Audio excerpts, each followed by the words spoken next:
This is a Gear Network production.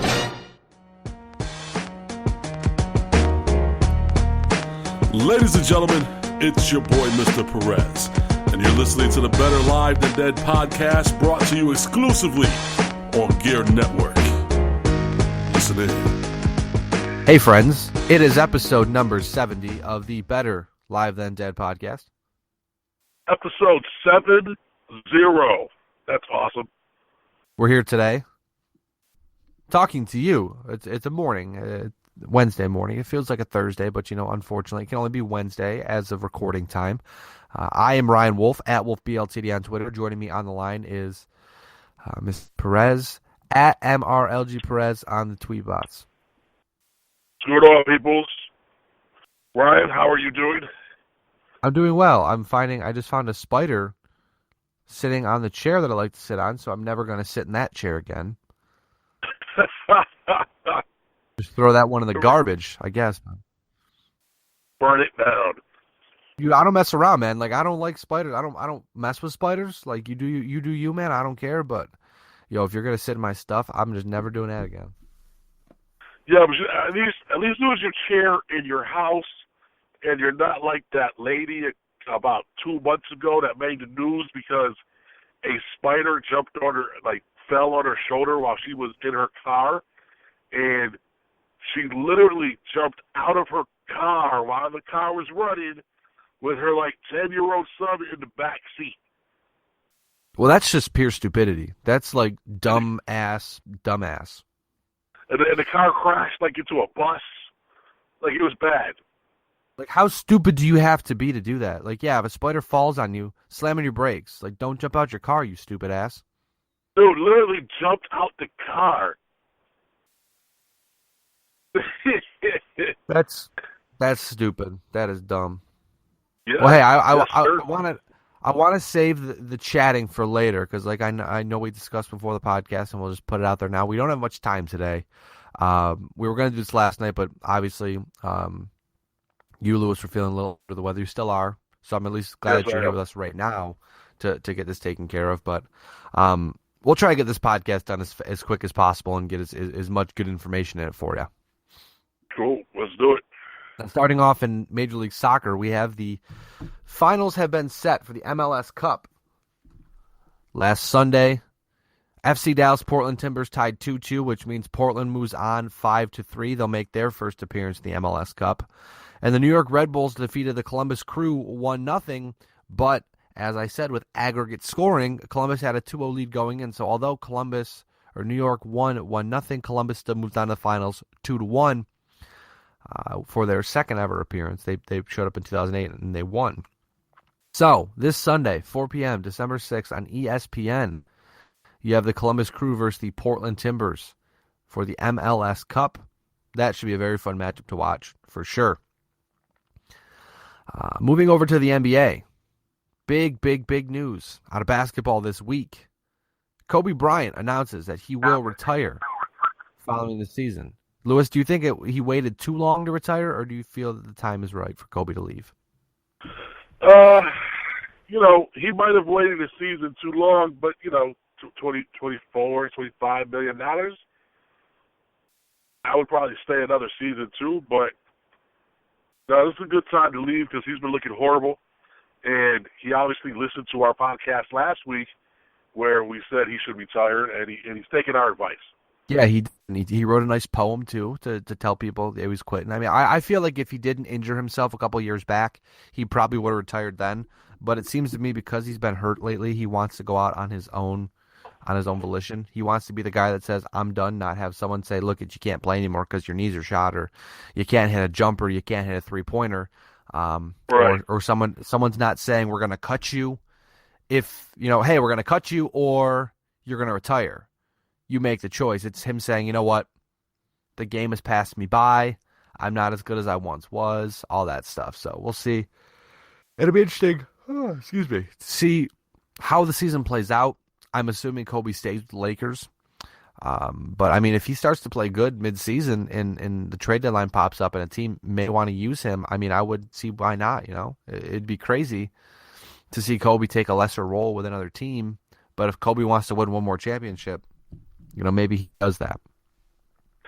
Yeah, I don't see it happening. No, I don't either. I think he'll stick with the Lakers. He'll tough it out. He'll play the rest of the year, and then he'll retire a Laker. He's one of the few individuals in the NBA history that's really been able to say that he played his entire career with one team. Yeah. He's the longest tenured basketball player with one franchise ever. Yeah, so good for Kobe for that, and good luck in your future endeavors. Apparently he wants to be a businessman outside of basketball, someone who wants to be known for something other than basketball. So it'll be interesting to see what Kobe Bryant does once he leaves basketball. But I don't put it past him. I don't put it past him to become a very successful businessman. No, I wouldn't be surprised either. But I mean, it goes to show that basketball, especially, is a young man's game. Once you reach a certain period, you just can't keep up with everyone else. Well, it doesn't matter how good you are. At some point in time, the game will pass you by. Exactly. It's kind of like what we see with Peyton Manning. It's like what we see with Peyton Manning in the NFL, what Tiger Woods in golf. You see it, and then someone, someone, it's just going to pass them by. And like I said, they have to make the tough decision to walk away. Time always wins. Now, I'm going to ask you about Golden State, but first I want to let you know I'm going to need you to talk for a second. I have to go plug my computer in because I forgot to before we started. But Golden State, don't want your battery to die. No. Golden State becomes the first NBA team in the history of the league to start off 16-0. As of today, recording time on Wednesday, the 2nd of December. Happy December, by the way. 2nd of December, they sit at 19-0. Standing between them and 20-0, the Charlotte Hornets. First off, does Golden State go to 20-0? Second off, Lewis, how impressive has the start of the season been for the Golden State Warriors? Well, when they ended last year, they went on that run. They won the NBA championship, and they did it in pretty impressive fashion. To start off the season the way they have, as we said, it's an NBA record. They're 19-0. That's never happened before in the history of the NBA. They just look like a team on a mission. They're probably, if they can stay healthy, if things keep going the way they're going, they might win a second NBA championship this year. While the Cavaliers still look like they may be the team to beat the East, they're not going to beat this team. And when they play against the Hornets, they're going to go to 20-0. I mean, there's just no doubt about it. Charlotte doesn't have the manpower to stop them. Of course, they did have a scare the other night when they almost lost, but they were able to pull it out in the last couple of minutes. So the start by Golden State is just unprecedented. And they're the new Showtime in California. I mean, that's the team you want to see. Right now, all of the wins are going to Steve Kerr. So Luke Walton was named Coach of the Month with a 0-0 record, but obviously he's 19-0 in the month. That's kind of funny. But because it's a technicality, because Steve Kerr is available for, I believe, after practices and something like that, like practices and something else, he's getting credited with the victories. But Luke Walton definitely has opened up some eyes in his coaching tenure with this team. Right. No, I mean, what's been going on is super duper impressive. I'm trying to get exactly why what the rule is. I guess does it not say here? Curry looks like he's the best player in the league right now. Oh, he's hands down the best in the league. Yeah, good for Curry. Good for Curry. I mean, well, like I said, so looking at Golden State, they've got a tough matchup against the Hornets. The Hornets have been very good defensively as of late, but then again, it's the Warriors, and they're phenomenal. Yeah. So we'll see how that one works out. But I mean, honestly, I think, I certainly do think that they're going to hit 20-0 easily. I don't know when they're going to lose, honestly. I mean, they'll probably have a bad night here or there, but there's at this point in time, I mean, they're on pace to set the record for most wins in an NBA season. Well, yeah, which will be highly impressive. Because I believe the people who own it now are the Bulls, right?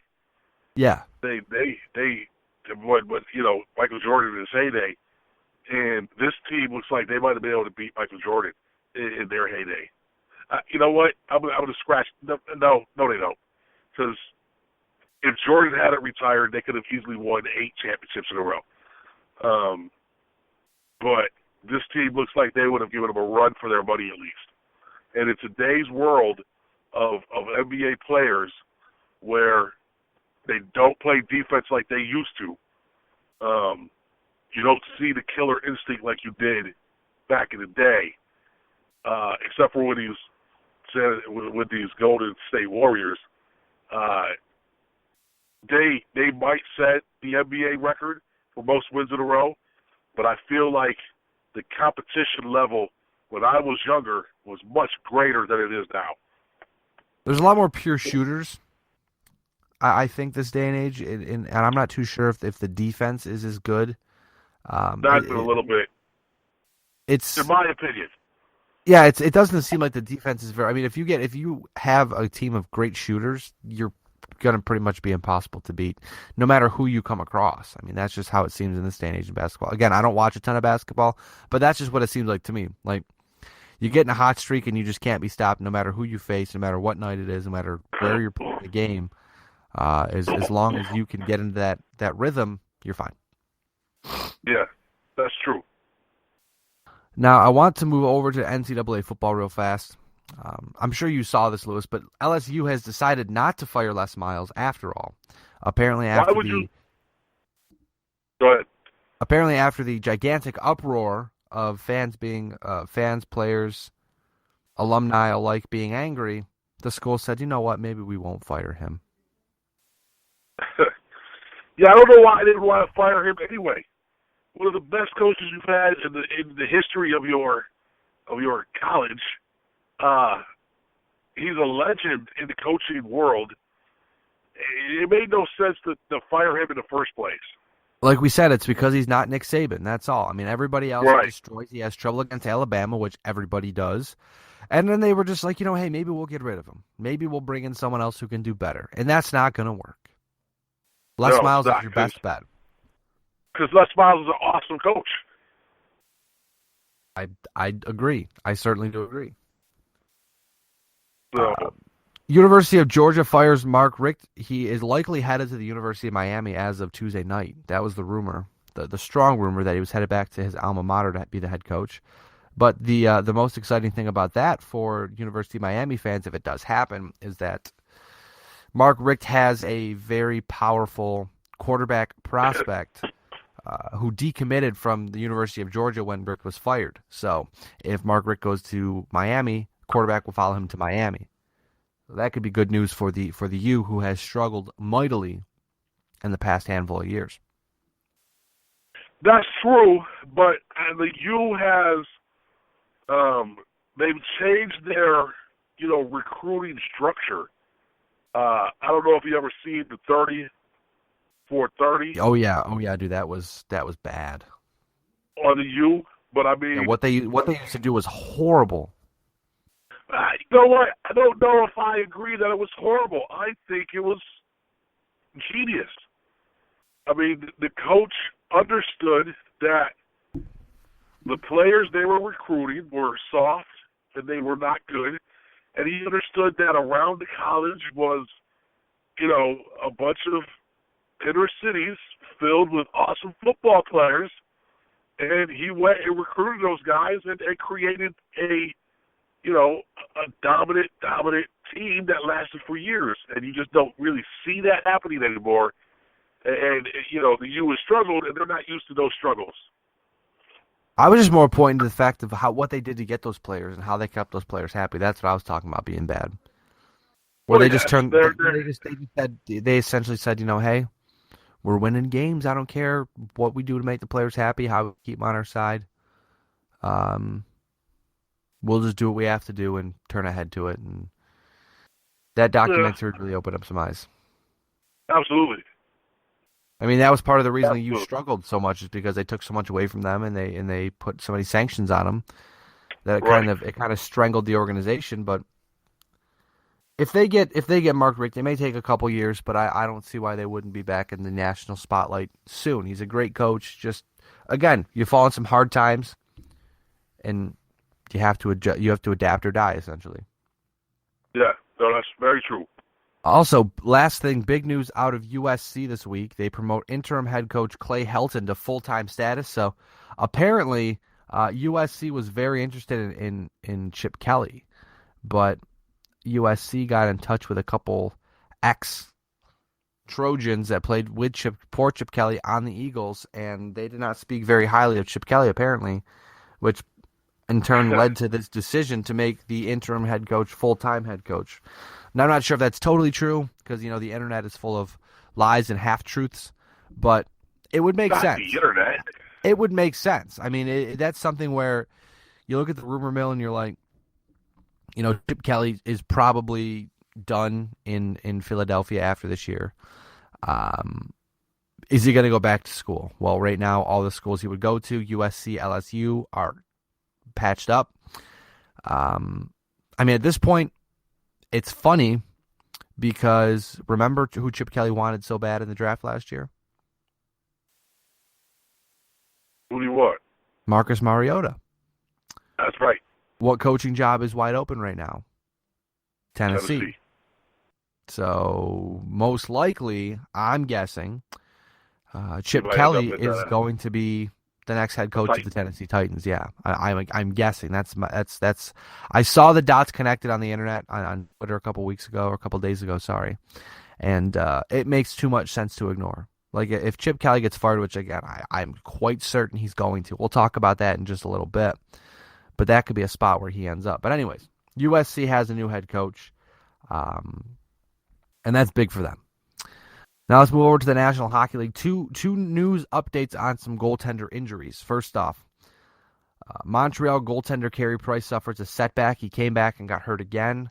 Lower body injury. He's out a minimum of 6 weeks. He reportedly had knee surgery, a scope on his knee on Monday, which is not good news. But from what I gather, it was an injury caused by a mishap in a warm-up where he stepped on a hockey puck.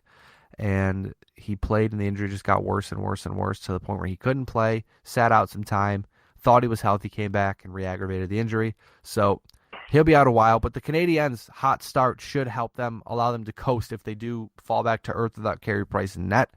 But besides that, it's a tough break for the Canadiens, but maybe, if anything, it'll keep Carey Price fresh, so when the playoffs roll around, the Canadiens aren't beat to absolute crap like they usually are. That's true. Yeah, the Canadiens are very good at being good during the regular season, but when the playoffs roll around, they're just a tire fire, and that's kind of been their MO the past couple of years, and which is weird for a franchise that's been so successful as the Canadiens. But I digress.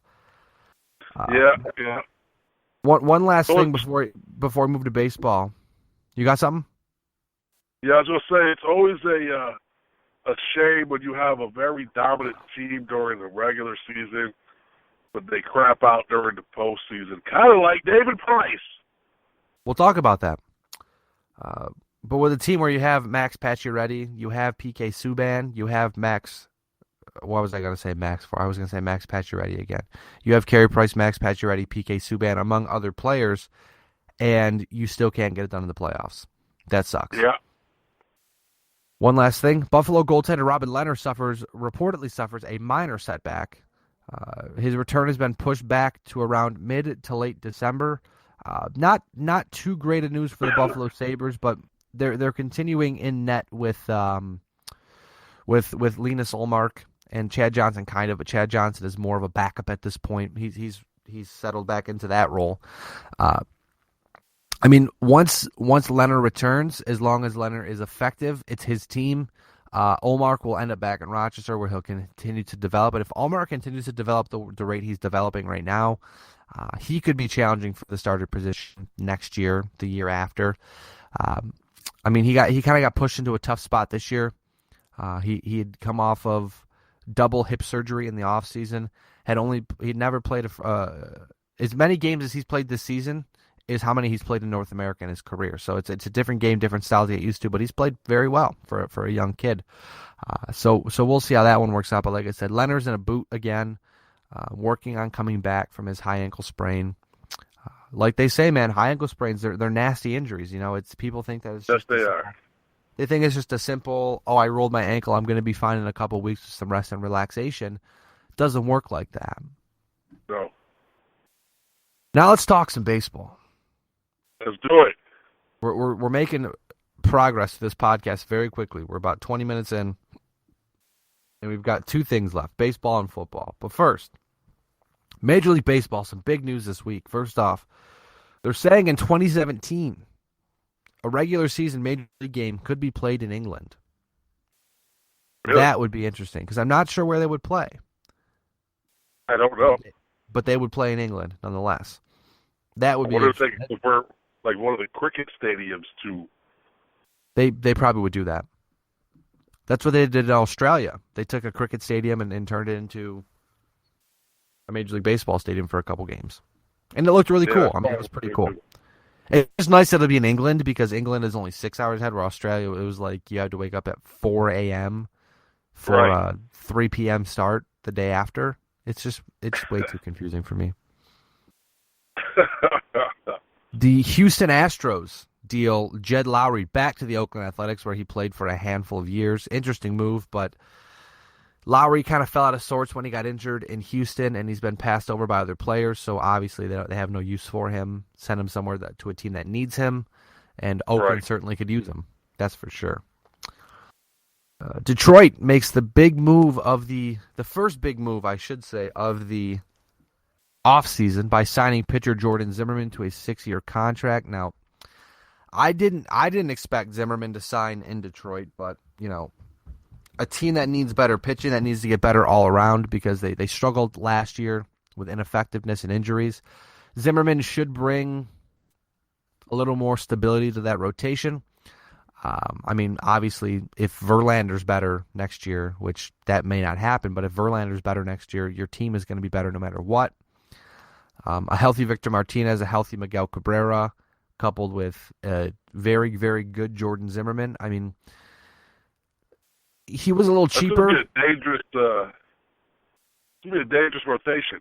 Well, it's a dangerous rotation, but it's also a very tough division, so they need the pitching. I mean, because you've got the Twins, who they messed around and almost made the playoffs last year. You have the Royals, who are defending World Series champion, been to 2 World Series in a row, and then you have the Tigers. So it's not a very easy division, but it can be had if the price is right. If you can do the right things and get timely hitting, timely pitching, effective hitting, all that stuff, you should be able to take that division. But then again, like I said, you might be playing for a wild card spot. Right. It all depends on how Kansas City plays. Exactly. I mean, at this point, it is their division, you have to say. But yeah, big move by Detroit picking up Jordan. I thought Zimmerman would have ended up in Boston or in Chicago, but apparently those two teams did not want to pay the price for Zimmerman, which I get it. Speaking of pretty darn good cheddar. Yeah, absolutely. Speaking of Boston, they signed outfielder Chris Young of the Yankees. Now, the interesting thing about this is that Chris Young is a right-handed batter who has a WOBA of 496 when pulling the ball. Now, the thing about Chris Young is he loves to pull the ball, and there just so happens to be a 37-foot wall in left field that he can play pepper with. 81 games this season, you know? I mean, he's not going to play a lot, I don't think. I mean, he'll probably, play 60, 70 games. But I don't know if it's going to be a strict platoon in left field or if he's just going to be the fourth outfielder, but I would assume that, against lefties, because he's statistically good against lefties. I'm sure he'll see a lot of playing time. And at Fenway Park, could probably see a lot of playing time as well. Right. I mean, he's shown a penchant for being able to put some pop into the ball. He's just struggled a lot as of late in the past couple seasons to regain his form. I mean, he's been getting better, but I feel like if you get a smart manager like John Farrell who can manage it, try to manage it at least, it may do him well. It's not a bad pickup.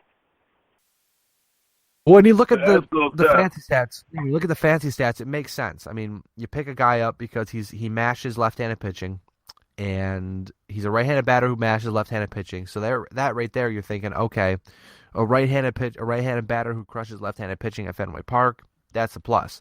Plus a guy who has a penchant for pulling the ball. So a right-handed batter who crushes left-handed pitching and loves to pull. I mean, a lot of people are saying he's. I mean, we heard it a lot with Adrian Gonzalez, where they say he's the perfect Fenway hitter, but this guy may be the perfect made-for-Fenway hitter.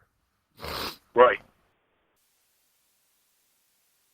Now, you want to talk about the other pickup that Boston did? We're waiting for that. We still got some more news to talk about. That's the last thing we're going to talk about in baseball. Okay. We're going to let that stew a little.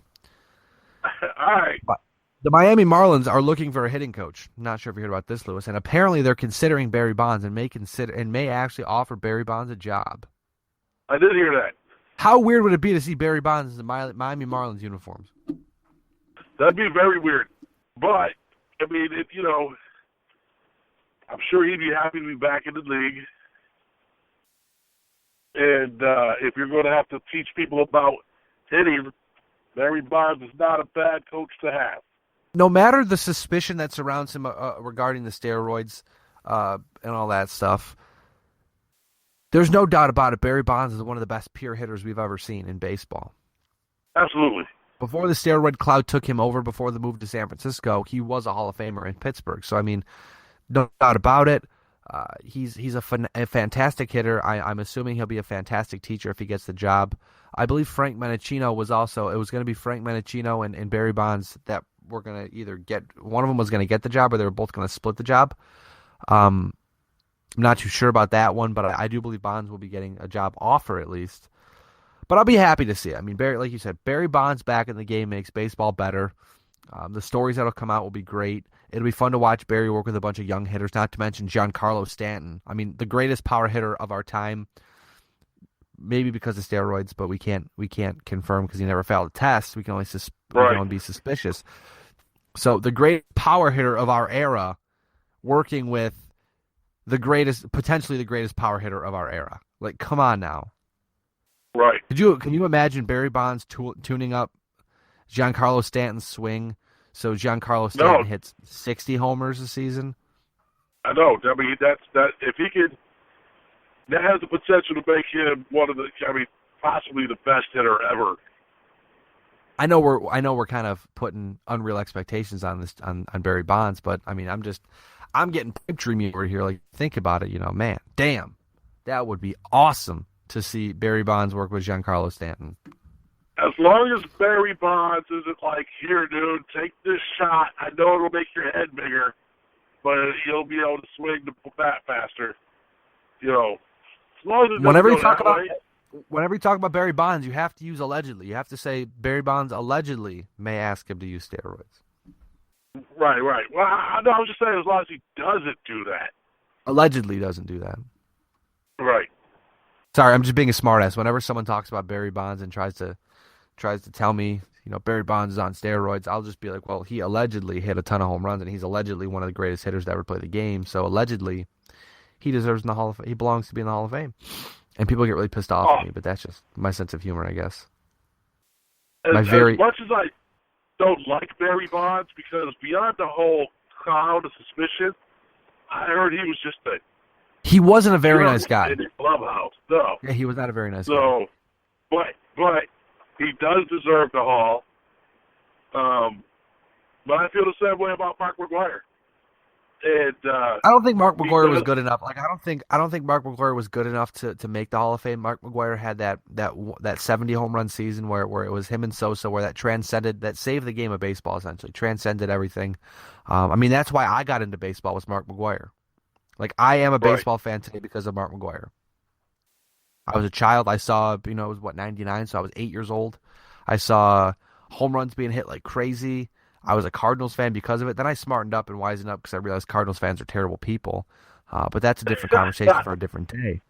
But I still have the Mark McGuire Wheaties box. It's not in great shape, but I still have a Mark McGuire's Wheaties box somewhere chilling.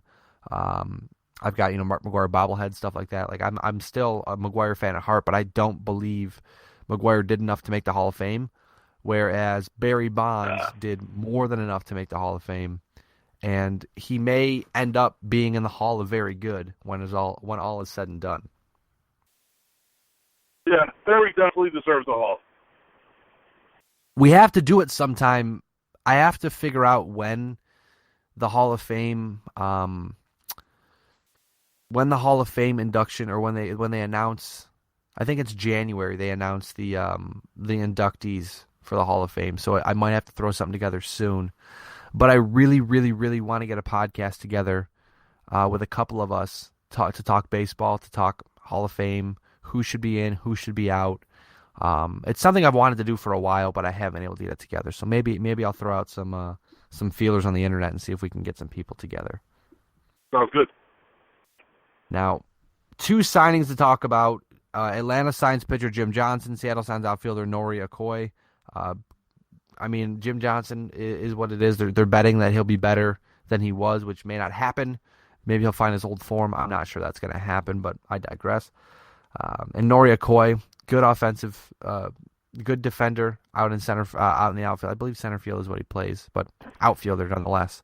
Be a good pickup for Seattle, trying to improve their outfield depth. Plus, there's they're trying to figure out what the hell's going on with that team, because they've got enough talent to make the playoffs. They just bottomed out last year. And yes, they did. Maybe they can throw in a couple pieces here, a couple pieces there, and they can figure it out and get to the playoffs. But for now, they're still working on figuring it out. Right. Also, free agent pitcher Johnny Cueto reportedly turns down the Arizona Diamondbacks. They offered him a smaller deal, and he said no thanks. But at least the market's there for Cueto. I mean, we saw Zimmerman sign. We're going to talk about another big signing here in a minute. But Cueto, they're saying Zach Greinke could be signing the next couple days, and then I'm assuming Cueto would be next. But Cueto may wait it out for a little while. Let the coals stoke on the fire a little and get a little hotter. We'll see. But I'm not sure where Johnny Cueto is going to end up, just because I know the Red Sox were interested, but there's a lot of questions about his elbow, about how healthy his elbow is. And teams are kind of scared and afraid to dump that kind of cash into a guy who may have a bad elbow. Right. Which and is understandable. Yeah, I don't blame him. I mean, in this day and age where, I mean, you can spend as much cash as you want to, but if you dump a ton of money into a guy who's got a bad elbow, at some point in time it'll blow up in your face, and it might cost you your job. Exactly. Now, and a lot of money. Sorry, you can finish what you're saying. As I say, add a lot of money for your franchise. Oh yeah, I mean money for franchises these days is just, it's funny money, but it's still money nonetheless. Speaking of funny money, I want to discuss what happened on Wednesday night. The Boston Red Sox make the move of free agency so far. They announced, well, they haven't announced yet, but it's been confirmed by multiple sources that the Boston Red Sox signed pitcher David Price to a 7-year, $217 million contract. Now, first reaction is just wow. Like, this is, I instantly thought a lot of money, long term. I expected a ton of cash, though. I mean, I honestly, from probably when Price was traded to Detroit, I was thinking, he's going to probably end up in Boston. Like once You did say that once. Once he was traded to Toronto and all the draft picks were gone.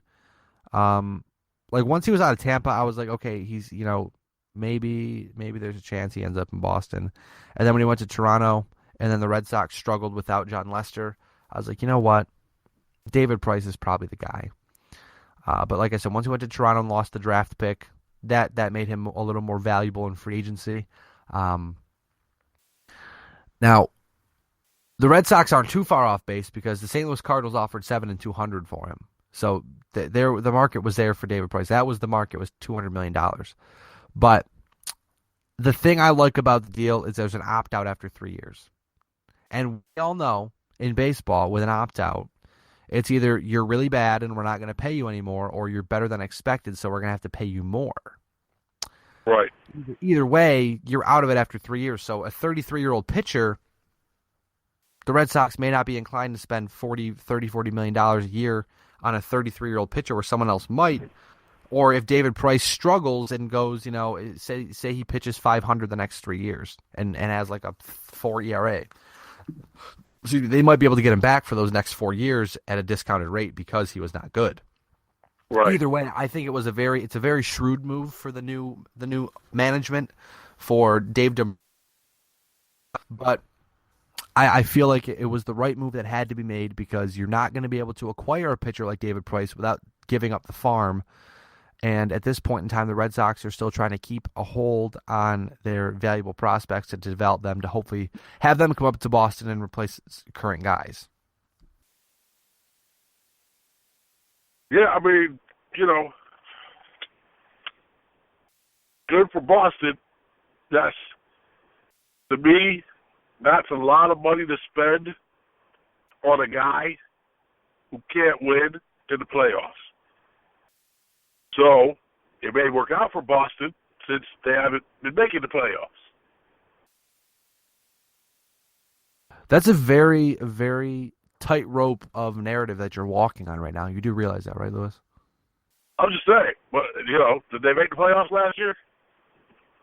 No, but they've been terrible. They've been, besides winning the World Series, they've been horrible. But that's why they make a move like this, because they let John Lester walk, which, looking back on it, that was probably a mistake. I'm sure if they could have redone last offseason, they would have paid the cash for John Lester to stay. Would it have made them any better last year? I'm not too sure. But the problem with the Boston Red Sox has just been ineffectiveness. They put their eggs in a basket. They put their eggs in the Rick Porcello, Wade Miley basket, and nothing came of it. I mean, Wade Miley didn't pitch terrible last year. Rick Porcello was terrible the first half of the year. Clay Buchholz was terrible the first month of the year and then got super healthy, or was super good, and then his health was like, we're going to be shitty again, which that's Clay Buchholz in a nutshell. He pitches great, he gets hurt. Right. The Red Sox invested a ton of money in Rick Porcello, which might that come back to bite them in the ass? Absolutely. But in this day and age where power pitching is what you need to win in baseball. Rick Porcello was a power pitcher, besides last year where he was kind of finessing things, which is really odd. But Rick Porcello, a rotation of David Price, Rick Porcello, Clay Buchholz, maybe Wade Miley and Eduardo Rodriguez. That's not too bad. Or Eduardo Rodriguez is your 4, Wade Miley is your 5. That's not bad at all. I mean, that's not bad at all. If they do their job, let me ask you a question. It's not bad. But let me ask you a question. Absolutely. What's David Price's record in the postseason? It's not good. It's 0-8. But I don't think it's so much David Price as it is just what he decides to throw. He was winning his last start for the Toronto Blue Jays in the postseason this year, and he collapsed in that game. He's 0-8 in the postseason. I understand. He's been to the World Series and has not been able to win a game. I understand. That's a risk you have to take. I'm saying that's a lot of money to spend on someone who chokes under pressure. And I decided to look into it because obviously now I have to defend it because he's on my side. But from what I was gathering is that it's not so much he's a bad pitcher or he's unlucky. It's just his pitch selection is not as good as it could be, and the pitches he is throwing he's not getting any movement on him. So everything is just sitting flat or not in the right spot, which obviously we all know what that means. Right, which has happened. If you can't locate your pitches, and Right. maybe it's an effect of who he's playing with, or who his catcher may be, or who his manager may be. We don't know. We'll find out. Because if the Red Sox, I understand your side of the argument, but if I've been playing with this catcher all season, 180 some odd games, and I go out there once every 5 days, so let's say I get 30 quality starts, and I've been doing very well with the same catcher, who's now the same catcher I'm having in the postseason, and the game plan doesn't really change, but I can't win during the postseason. It's all about it's a game to game. That's too broad of a stroke. That's way too broad of a stroke to try and paint with right there. No, it's not at all. It's a game by game thing where if the catcher's not calling a good game and you're not locating your pitches well, I mean it's on both of you.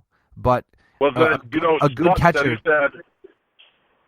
good catcher should know, hey, look I know you don't have your best fastball tonight. You're not locating it very well. Let's try something else. Right. Instead of saying, hey, you're throwing a fastball at 92, 93, we might be able to blow a by them. Let's keep throwing a fastball, or let's throw a something else. Like maybe it'll be when he comes, because we've seen it happen before when guys come to Boston, or guys go to New York, or guys go to big cities, big teams, big city teams. They change the philosophy. And if there's one thing about the Red Sox I've known and come to love, it's the fact that they've been able to bring guys in and say, look, this is what you used to do. While we like that and we're going to use that, we're going to kind of push it to the side and do something else and make you more effective. So I would be surprised if we don't see David Price throwing more off-speed stuff, trying to change the sight lines, trying to confuse batters a little more, because he's still a very, very, very, very good pitcher. We saw that in the last third of the season when he was with Detroit, when he was with Toronto. But I almost feel like sometimes teams, being managers and being catchers and stuff, it may fall in love with the fact that David Price is such a strong pitcher that when it comes to the postseason, you and I both know, Lewis, power pitching's nice in the postseason, but if you're not able to power pitch, you have to finesse. And if you can't finesse it, you're screwed, because you're just going to get blown up. And in those games last year with David Price with the Blue Jays, that's what it looked like what happened. Price was able to overpower the Royals, and then once they picked up on what was happening, instead of trying to change it up, David Price was like, I'm just going to continue to try to power it by you, and he was getting lit up. And that's exactly what happened. I just think it's incredible that, if it's a combination of both the pitcher and the catcher, that they were both tremendous during the regular season, but once they get to the postseason, now they really suck. We all know too that the postseason is a different kind of monster. Although that same catcher is doing really well with the other pitchers. Like I said, man, it's a case by case basis. It's a pitcher catcher thing. You'd be surprised. It's crazy. It's crazy how Clayton Kershaw can pitch real well with a catcher, but then the next guy shows up and he's a pile of garbage. It all depends on what kind of game you're having, what you can throw, how effective you can throw, what kind of game the catcher's calling, what kind of game the other team's having. There's a lot of variables. A lot of variables. I absolutely agree. For the sake of time, we're trying to paint with a very broad stroke, but I get what you're saying. But you also have to understand, in 2015, this is the price you pay for admission. You have to pay a ton of cash if you want an ace, and aces don't grow on trees. And I agree. If David Price being phenomenal in the regular season sets you up for a good postseason run, but he's not great in the postseason, you have to deal with that. You signed yourself up for that. So say the Red Sox can't figure David Price's postseason troubles out. Okay? Say that they can't figure it out. They have to adapt and adjust.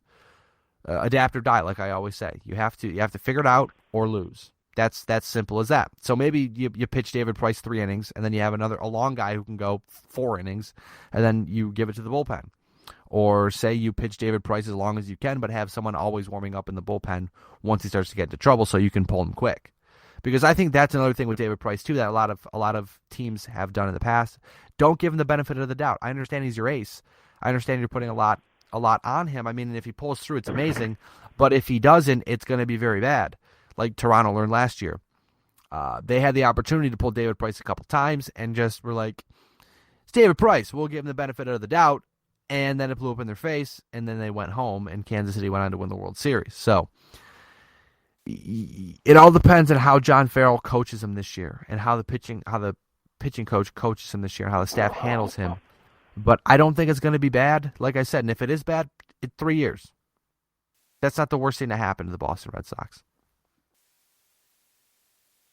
No doubt. They once signed Carl Crawford to a 7-year contract. I mean, that's not the worst thing that's going to happen to him. As a Yankees fan, I hope the experiment doesn't work out for you. I'm not surprised that you would say that. But for the sake of conversation, I do appreciate it. No problem. Now moving over to football really quick, we're going to run down some news. A lot of news this week. Peyton Manning is out for at least 2 more weeks with his foot injury. He is in a walking boot, as we saw on Sunday Night Football. Seattle running back Marshawn Lynch could miss up to 5 weeks with an abdominal injury. He underwent surgery. St. Louis wide receiver Stedman Bailey was shot in the head twice during the week. He is in, last I checked, stable but critical but stable condition. We'll give you more updates as we get those. Adam Schefter. Did you say he was shot twice in the head? Shot twice in the head, yeah. I did not hear that. That's crazy. Yeah, he was in my. He's serving a 4-game suspension right now for substance. I think it was either PEDs or substance abuse. I can't remember exactly, but yeah, he was shot in the head in Miami. Apparently, his cousin was killed shielding Stedman Bailey. I'm actually going to try to look for an update here right now as we speak. But yeah, very unfortunate. Just hopefully he gets better. It says he's able to write his name. Sports Illustrated reports that 2 days ago he's able to sign his name after surgery. That is nuts. He had extensive surgery on the 2 bullets. Was in a medically induced coma to have the swelling in his brain go down. Yeah, he's serving a 4-game suspension for his substance abuse policy. So hopefully he gets better and improves and can don't even worry about football right now. Just come back and be normal, verbal. Be human again. Yeah, be verbal, be just a human, please, because it's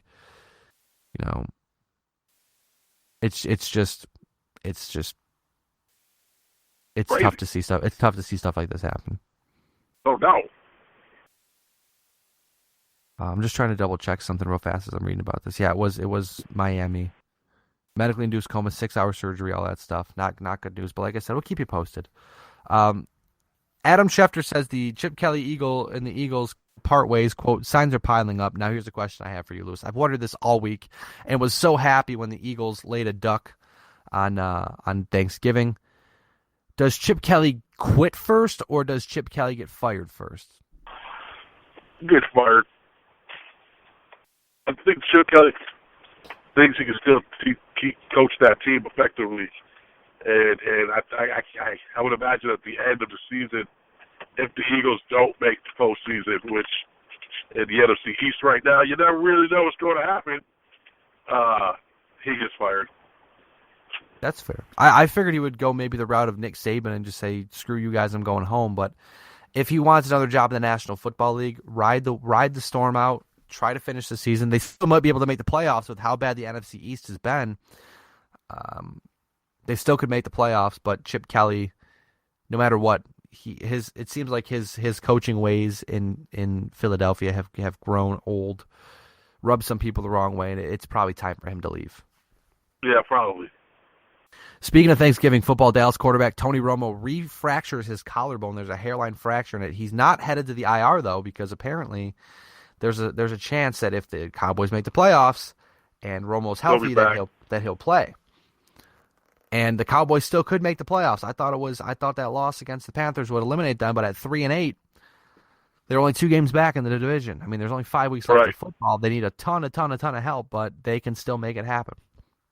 Yes, they can, which is crazy. Buffalo defensive tackle Kyle Williams to the injured reserve. out for the season with a knee injury. There's talks that he could be a cap casualty this offseason. It would save the Bills roughly $5 million if they cut him. Another Mario Williams, probably will be cut or restructured because he'll save the Bills $12 million if they cut him or restructure his contract, depending. Seattle tight end Jimmy Graham out for the year with a torn patellar tendon in his knee. He should be back next season, no problem. New England tight end Rob Gronkowski has a knee sprain and a bone bruise. What originally looked like a devastating knee injury to Rob Gronkowski turns out to be just a slightly minor issue. There's probably some tearing of the ligament in the knee or some cartilage in the knee because obviously a sprain is a tear. But the bone bruise is probably going to be the worst part about it because those are nasty and it takes some time to heal. He's week to week right now, but they do expect him to return relatively soon. That would have been a huge loss for the New England Patriots if they lost Rob Gronkowski. That's a true story. I mean, they've already lost Deion Lewis. They've lost a couple wide receivers. They've lost some defenders. To lose your number one pass catcher, right? I mean, they lost. We'll talk about it in a minute, but they lost their first game of the season in overtime. But the Patriots are still the team to beat in the AFC. That's true. Actually, Brian, I hate to do this to you, but you may have to finish the podcast on your own. I have to get out of the car and go vomit. All right, can you just tell me really quick, who do you have, Kansas City? I'm sorry, Kansas City or what? What? Oakland. You never gave me a pick for that. Oh, I did it? Kansas City. All right, sounds good. You can go puke. I'm sorry about that, man. It's okay. I hope you feel better. Thanks, bro. Later. Bye. Bye. Okay. Two last news stories before we move over to the pick'em section of the week. Arizona running back Chris Johnson fractured his tibia. Oh, yeah.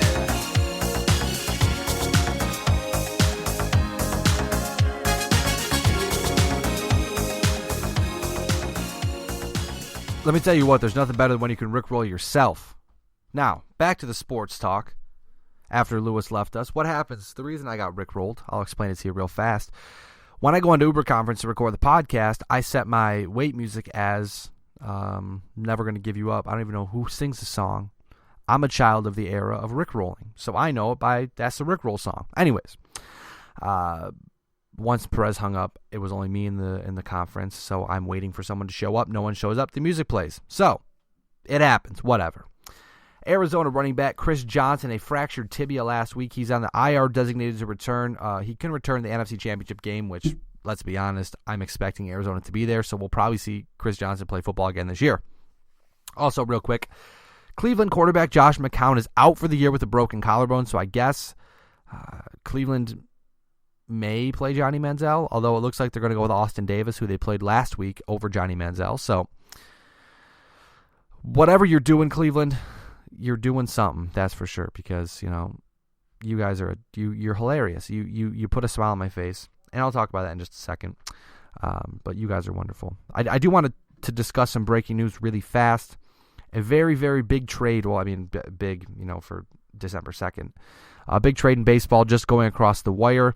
Padres send first baseman Yonder Alonso and left-handed pitcher Mark Zepchinski to the Oakland Athletics for left-handed pitcher Drew Pomeranz and minor league pitcher Jose Torres. So our first kind of big deal of the offseason.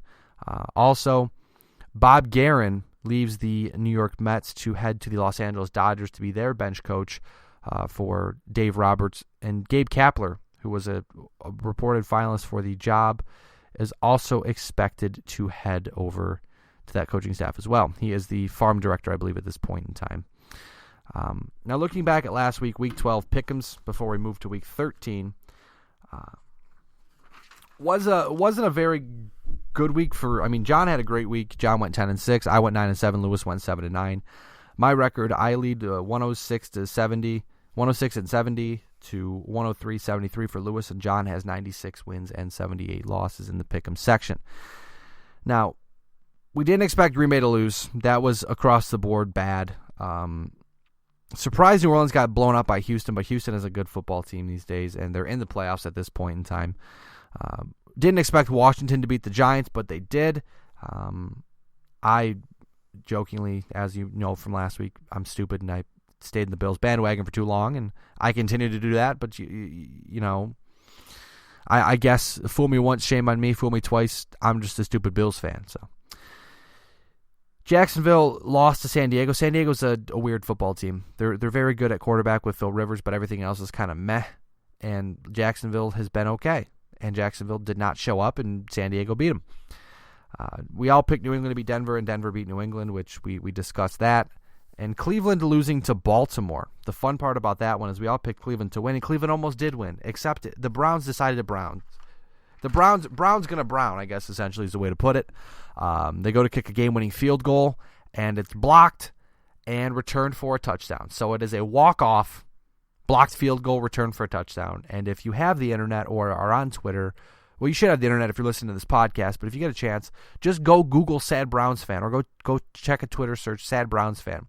You'll find some wonderful, wonderful videos of sad, depressed Browns fans tearing their clothes off, yelling, screaming, being angry about the fact that they're Browns fans. And while it's hard to feel bad about them at that point, I mean, the Browns fans are going to Browns, I guess. Like I said, the Browns are going to Brown. That's all I can say about that. Moving over to week 13 now, we have 3 games that we don't agree on. Lewis and I have the Giants. John has the Jets. Lewis and I have the Bills. John has the Texans, which I almost went Houston on this one, but you know what? If I'm going to go down, I'm going to go down with the ship. Why not, right? And Dallas, Lewis and I have Dallas over Washington, and John has Washington. So, we'll be back to discuss that more next week.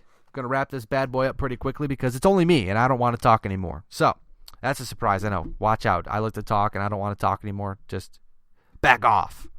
Anyways, I want to say thank you to Lewis for joining me this week under the weather, as he mentioned, throwing up, getting off the podcast to throw up. Hopefully he feels better. He is at MRLG Perez on Twitter, Instagram, all the social media platforms. I am Ryan Wolf. At WolfBLTD on Twitter. Check out BLTDsports.com, a real good piece this week about Rex Ryan and how this season has gone belly up from the crazy expectations in the offseason. I hope you would check it out and enjoy it. Let me know what you think. Also, endless Buffalo Sabres coverage. You can follow us on Twitter at BLTD Sports, Facebook.com/BLTD Podcast. Also, check out GearNetwork.com for the latest on Get Ready America and all the other podcasts that Gear Network does give to us. So, with that being said, again, I am Ryan Wolf. We are better live than dead. You are not. We will see you same time, same place next week, my friends. Thanks again for joining us. Have a good weekend.